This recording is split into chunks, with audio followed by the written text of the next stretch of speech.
Hola amigos. So this is the vocab 1-2 that we're going to study this week. We're going to be talking about what you do and what others do.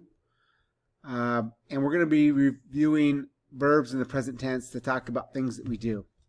Okay, I'm going to go ahead and go over the words. I'm going to pause after each one and I want you to work on the pronunciation. So talking about what you and others do. A qué hora? ¿A dónde?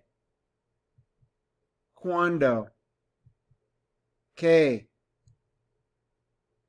Cantar, comer, comprar, escribir, estudiar, hablar, hacer, ir, jugar, leer, limpiar, nadar, poner, practicar.